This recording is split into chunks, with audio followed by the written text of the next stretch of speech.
وہی رب ہے، انزلہ اتارا اس نے، علیکا آپ پر، الکتابہ کتاب کو، منہ اس میں، آیات کچھ آیات ہیں، محکمات پختہ، اس رب نے آپ پر یہ کتاب اتاری، اس کتاب میں کچھ آیتیں بالکل پختہ ہیں، واضح ہیں، ہنہ وہی آیتیں ہیں، امہ، اب ہنہ پہلے آ گیا تو کس لیے آیا؟ زور دینے کے لیے، شدت اظہار کے لیے، ہنہ وہی آیات ہیں، ام الکتاب کتاب کی اصل بنیاد، وَأُخَرَا کچھ دوسری آیتیں ہیں، متشابہات جن میں قدر شبہ پایا جاتا ہے، غیر واضح ہیں قرآن میں ایسی آیتیں؟ بڑا سوچ رہے ہیں، اللہ کہہ رہے ہیں تو ہیں۔ دیکھیں کچھ موضوع ہیں جو متشابہات میں آتے ہیں، جیسے اللہ کا تخت کیا ہے، کیسا ہے، تخت کا ذکر آتا ہے نا، بار بار آتا ہے کہ اللہ رب کریم نے 6 دن میں زمین و آسمان بنائے، پھر جا کر تخت پر بیٹھ گیا، تو وہ تخت کیا ہے، کیسا ہے۔ پھر اللہ کے ہاتھ کا ذکر آتا ہے، اللہ کی آنکھوں کا ذکر آتا ہے، اللہ کے پاؤں کا، اللہ کی پنڈلی کا، تو اس سے کیا مراد ہے؟ ہمیں نہیں پتا نا، جب دیکھیں گے پتا چلے گا۔ ہماری طرح ہاتھ نہیں ہے، ہماری طرح پاؤں نہیں ہے، ٹھیک ہے، تو پھر اس سے کیا مراد ہے؟ ٹھیک، اسی طرح پھر آپ دیکھیے کہ جنت کا تذکرہ آتا ہے، لیکن جنت کی فل کیفیت تو سامنے نہیں نہ آتی، جہنم اس کی بھی فل کیفیت سامنے نہیں آتی۔ اسی طرح آپ دیکھیے کہ جو ہے اللہ رب کریم کے دیدار کا تذکرہ آتا ہے، قرآن میں بھی آتا ہے، حدیث میں بھی آتا ہے، تو دیدار کیسے ہوگا، کیا مطلب ہے، سمجھ نہیں آتی نا۔ اسی طرح آپ دیکھیں جو ہے عالم برزخ کا تذکرہ، کہ روحوں پر جو عذاب جاری ہے، مرنے کے بعد، موت کے بعد، قیامت سے پہلے جو عذاب ہے، تو اس کی کیا کیفیت ہے، پتہ تو نہیں نہ چلتا، وہ دنیا کہاں ہے، کچھ دکھائی تو نہیں دیتا ہے نا۔ تو یہ سب موضوع جو ہے نا، یہ متشابہات میں سے، فرشتے بھی ہیں اس میں، پھر جنات بھی ہیں۔ اب ہمارے ارد گرد اس وقت کتنے فرشتے ہیں بتائیں؟ وہ کتنے؟ وہ تو ہمارے ذاتی ہیں نا، وہ تو ہمارے ساتھی ہیں، انہوں نے تو قیامت کے دن بھی ہمارے ساتھ ہونا ہے، اللہ انہیں ہمارا دوست اور ساتھی بنایا۔ ابھی کتنے فرشتے ہیں؟ عرش تک ہیں نا، کہاں ہیں؟ نظر آنا بڑی بات ہے بھائی، محسوس ہو رہے ہیں، ہوا ہے تو محسوس ہو رہی ہے نا، یہاں سے آ رہی، یہاں سے نہیں آ رہی، فرشتے محسوس ہو رہے ہیں، مگر ہیں نا، تو یہ متشابہ بات ہے نا۔ اللہ نے کہا بلا شک و شبہ ہیں، متشابہات میں سے ہے نا، عقل سے سمجھ نہیں نہ آتی، غیر واضح۔ متشابہ کیا ہوتی ہے؟ غیر واضح چیز۔ متشابہ ہوتا ہے ایک جیسے 2 کپ پڑے، اتنے سے میری کون سی تمہاری کون سی، ایک جیسے 2 پین رکھ دیے، اب متشابہ ہو گئے، میرا کون سا تمہارا کون سا، یہ ایک جیسی 2 ہیں، فرض کریں ایک آپ نے اٹھائی ایک میں نے اٹھائی، ہم نے رکھ دی، اب آپ کہتے ہیں میری کون سی تمہاری کون سی، ہے نا، کوئی فرق نہیں ہے۔ تو 2 ایسی چیزوں کا اکٹھا ہو جانا کہ آپ ان کو الگ کرتے ہوئے دقت آئے کہ میری کون سی آپ کی کون سی ہے، A1 کون سی ہے اور A2 کون سی ہے، پتہ نہیں چل رہا، اس کو متشابہ کہتے ہیں، غیر واضح۔ تو فرشتے ہیں بلا شک و شبہ ہیں، ایمان بالغیب ہے، لیکن واضح تو نہیں ہے نا ہم پر۔ تو ایسے تمام عقائد جو ہیں وہ متشابہات ہیں، تو متشابہات پر بحث سے روک دیا گیا۔ تقدیر بھی ایک متشابہ معاملہ ہے۔ کیوں متشابہ ہے؟ ہماری عقل چھوٹی ہے اور بحث بڑی ہے، اسی لیے عمر فاروق رضی اللہ عنہ نے تو حکم جاری کر دیا تھا، جسے میں نے تقدیر پر بحث کرتے ہوئے پایا اسے سزا دوں گا، ٹھیک ہے، اسی وجہ سے، کیونکہ وہ پتہ کیا ہے، عقل کم ہے۔ آپ اگر نرسری کے بچے کو میٹرک کی کتاب پڑھائیں گے تو اس کو کیا سمجھ آئے گا؟ بس یہی معاملہ۔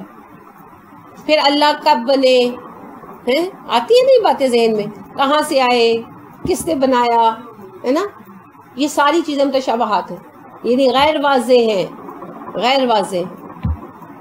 تو اللہ کہتے ہیں قرآن کی آیات کی بڑی تعداد محکم ہے، یعنی قطعی واضح ہے، جیسے بھی آپ یہ ساری آیتیں پڑھ کر آئے ہیں، واضح ہے نا۔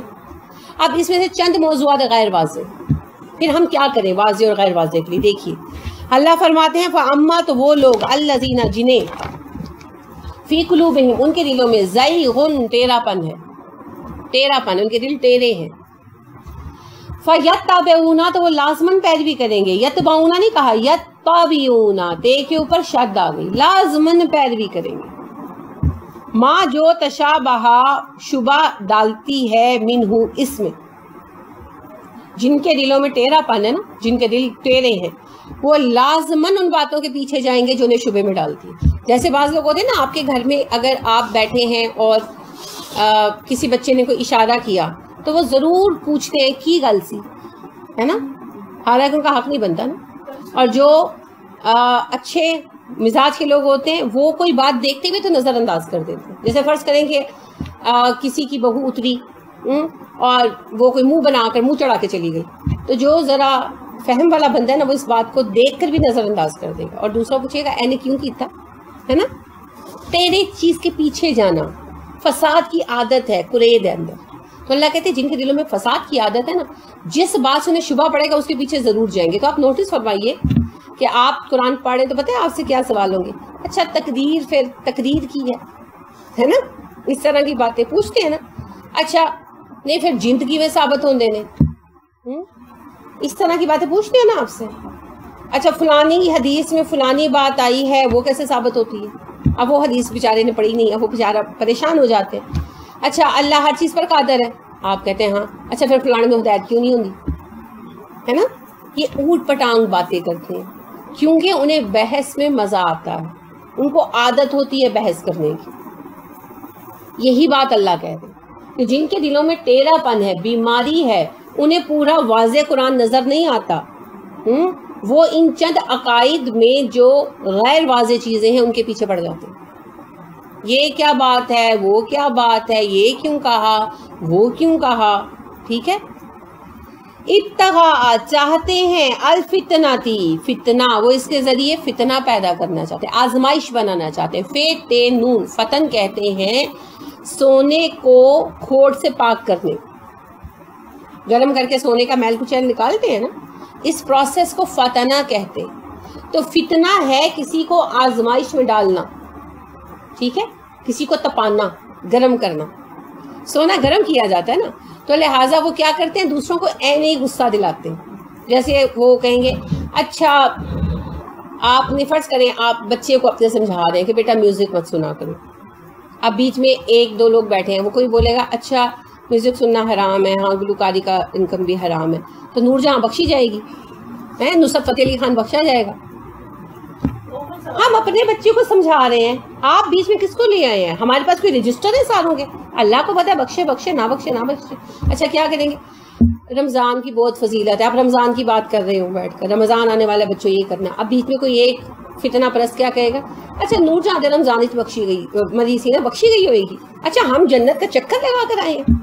یہ کیا ہے, ایویں لوگوں کو تپانا.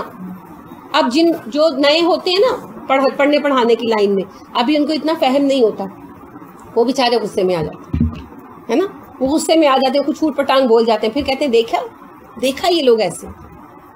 یہ مقصد ہوتا ہے ان کا. اچھی بات ہو رہی ہے نا تو ان کو دل میں تکلیف ہو رہی ہوتی ہے کہ یہ کہیں سنی نہ لے بچے, کہیں موسیقی چھوڑ ہی نہ دے, انہوں نے چھوڑ دی ہماری بھی ماری جائے گی. تو وہ پھر جان بوجھ کے بیچ میں نا جس کو کہتے ہیں شر پھیلاتے ہیں. تو اللہ کہتے ہیں اس قسم کی بحث سے کوئی خیر نہیں مانگ رہے ہوتے, فتنہ چھوڑ ہوتے, جس کو کہتے ہیں شتنگڑا لگا رہے ہوتے کہ کوئی بات ہو اور یہ جو اچھا کام ہو رہا ہے نا یہ خراب ہو جائے. تو لہٰذا پھر ان سے کیا کرنا چاہیے, کنی کا ترا لینا چاہیے. آپ اچھا خاصا لیکچر دینے کھڑے ہوئے, آپ کسی محفل میں درس دینے لگی ہیں, اچھا خاصا آپ درس دے رہی ہیں, آپ رشوت پہ بات کر رہی ہیں, آپ بیچ میں بولے گا اچھا تو میرے میاں بھی رشوت دیتے ہیں تو جنت میں جائیں گے کہ جہنم میں. یہ مقصد پتہ ہے کیا ہوتا ہے, آپ کے منہ سے بات نکلے اور لڑائی پڑے. وہ جیسے حضرت موسیٰ علیہ السلام سے کہا نا فرعون نے, اچھا تم کہتے ہو جو مشرک ہے وہ جہنم میں جائیں گے تو ہمارے باپ دادا کہاں جائیں گے. تو حضرت موسیٰ علیہ السلام نے کیا کہا تھا, اللہ کو علم ہے, لہٰذا ایسی بات سے کرنی کترا کے نکل جائے. کیونکہ یہ مقصد علم سیکھنا نہیں ہوتا, علم سیکھنا مقصد نہیں ہوتا, بلکہ مقصد ہوتا ہے فتنہ ڈالنا لوگوں کو. اب دیکھیں جو اسپیکر ہے اگر وہ نیا ہے یا کم فہم ہے یا انسان ہے غلطی سے وہ کوئی سخت بات کہہ گیا, اب ساری محفل کا موڈ آف ہو جائے گا نا. اب وہ لوگ آپس میں بحث اور جھگڑے میں آ جائیں گے, ہوگا نا ایسا. اب نتیجہ کیا نکلے گا, وہ ساری علم کی محفل جو ہے وہ جنگ و جدال کا میدان بن جائے گی. یہ سازشیں ہیں, یہ شیطان جو ہے نا ان کو یوز کرتا ہے. تو لہٰذا پھر اس سے کیا کرنا ہے, بچنا ہے. تو جب لوگ ایسی بحثیں کر رہے ہوتے ہیں تو ان کا ایک مقصد کیا ہوتا ہے, فتنہ حاصل کرنا. دوسرا دیکھیں وابتغاء, اور وہ چاہتے ہیں تلاش کرنا, تاویلی ہی, اس کی تعویل, اور اس کے بعد کیا ہے وقت ہے نا, وہ اس کی تعویل تلاش کرنا چاہتے ہیں, اس کا اصل مطلب جاننا چاہتے ہیں. کس کا, اللہ کے ہاتھ سے کیا مراد ہے, اللہ کے تخت سے کیا مراد ہے, اللہ کے چہرے سے کیا مراد ہے, اللہ کی ٹانگ سے کیا مراد ہے. جب اللہ رب کریم کے فضل سے قیامت کے دن اللہ سے ہمارا سامنا ہونا ہی ہونا ہے، جب ہوگا اور اللہ کرے اچھے حال میں ہو تو تب پتہ چل جائے گا نا، چلے گا کہ نہیں؟ رسول اکرم صلی اللہ علیہ وسلم نے ارشاد فرما دیا نا، اور سورہ قمر میں بھی اللہ کا بیان آ گیا کہ جب روز قیامت اللہ کا تخت سامنے لایا جائے گا تو سب سے پہلے اللہ اپنی پنڈلی کا دیدار کرائیں گے. سب سے پہلے لوگ اللہ کی پنڈلی دیکھیں گے نا، ان میں ہم بھی شامل ہوں گے. اب جو ایمان والے ہیں وہ سجدہ ریز ہو جائیں گے، اور جنہوں نے دنیا میں اللہ کی نافرمانی کی وہ سجدہ کرنا چاہیں گے مگر کر نہیں سکیں گے، ان کی کمرے اکڑ جائیں گی اور ان کے چہرے سیاہ پڑ جائیں گے ذلت و رسوائی سے. ایسے ہی ہے، یہ قرآن کا اپنا بیان ہے. تو جب پنڈلی سامنے آئے گی تو پتہ بھی چل جائے گا کیسے ہے. روز قیامت اللہ کا تخت سب کے سامنے ہوگا نا، تب دیکھ لیں گے کیسا بنا ہوا. آج تو بات یہ ہے کہ ہم وہ کام کر لیں کہ روز قیامت سجدہ ریز ہو سکیں. پنڈلی جب سامنے آئے گی تو اس کی حقیقت بھی کھل جائے گی، ہے نا.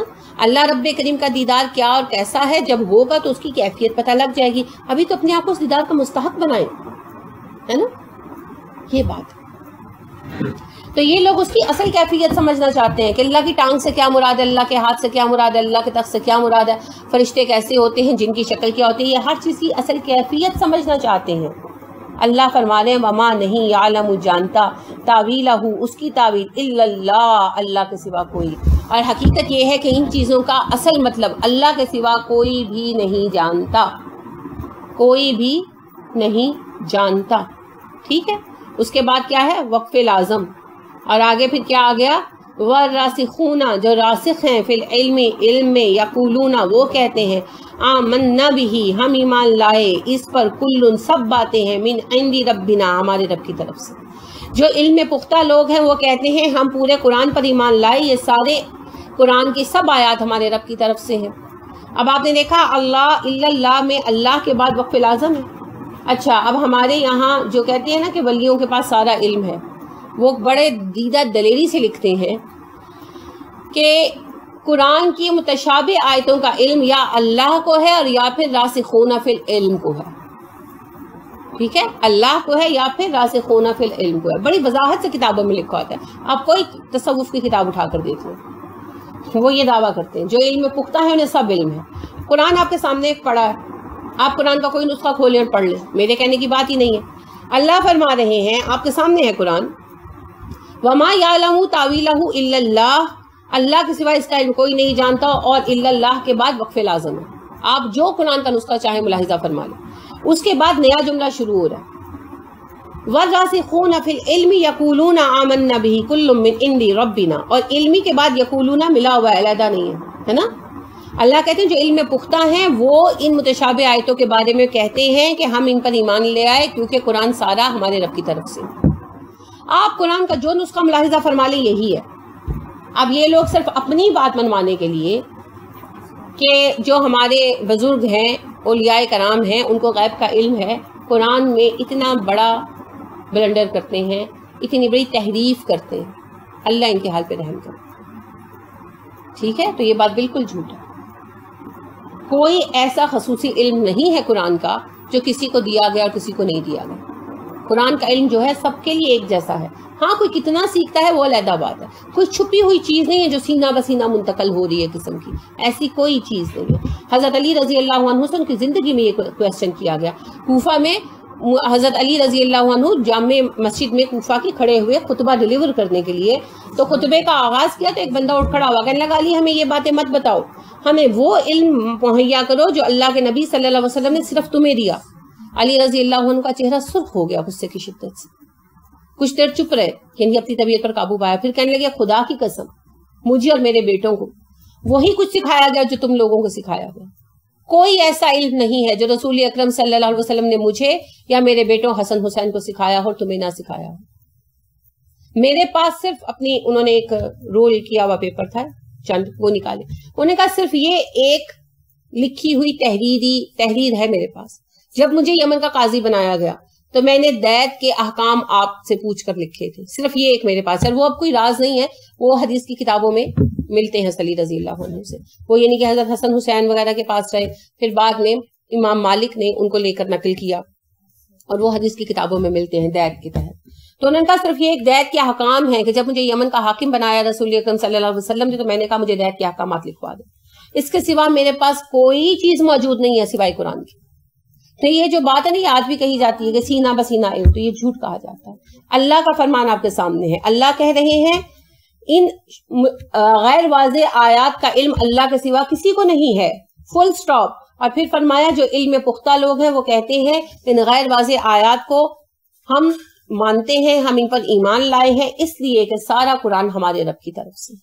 تو یہ باقی جو باتیں ہیں نا، یہ جھوٹ ہے، یہ جو انہوں نے بنائی ہوئی ہیں ساری. ٹھیک ہے. وما یذکروا، اور نصیحت قبول نہیں کرتے الا سوائے اولو الالباب، عقل والوں کے. عقل والوں کے سوا کوئی نصیحت قبول نہیں کرتا. اللہ کہتے ہیں میں وضاحت سے یہ بات بتا رہا ہوں مگر پھر بھی عقل والوں کے علاوہ کوئی بات نہیں مانے. ٹھیک ہے. کیوں کہ جو اندھا دھند پیروی کرتے ہیں نا وہ پھر ظاہر کھڈے میں گرتے ہیں. اور یہ سب کے بعد راسخون فی العلم کیا دعا کرتے ہیں یہ بھی دیکھیے. یعنی اللہ کہتے ہیں جو علم میں راسخ ہیں، پختہ ہیں، وہ کہتے ہیں کہ واضح آیات ہم سے سیکھو، اور جو غیر واضح باتیں ہیں، جو غیر واضح باتیں جیسے اللہ کا ہاتھ کیا ہے، اللہ کا چہرہ کیا ہے، اللہ کیسے بنے، کہاں سے آئے، ان باتوں کے متعلق ہم سے بحث مت کرو، ان پر صرف ایمان لاؤ. یہ ایمان بالغیب کا حصہ ہیں، ان کا علم اللہ کے پاس ہے اور یہ سب ہمارے رب کی طرف سے ہے، ہم ایمان لاتے ہیں. یہ وہ کہتے ہیں اور اس کے بعد وہ دعا کیا مانگتے ہیں؟ وہ کہتے ہیں ربنا، اے ہمارے رب، لا تزغ، تو ٹیڑھا نہ کرنا، قلوبنا، ہمارے دلوں کو، بعد اس کے بعد، اس جب ہدیتنا، تو نے ہمیں ہدایت دے دی.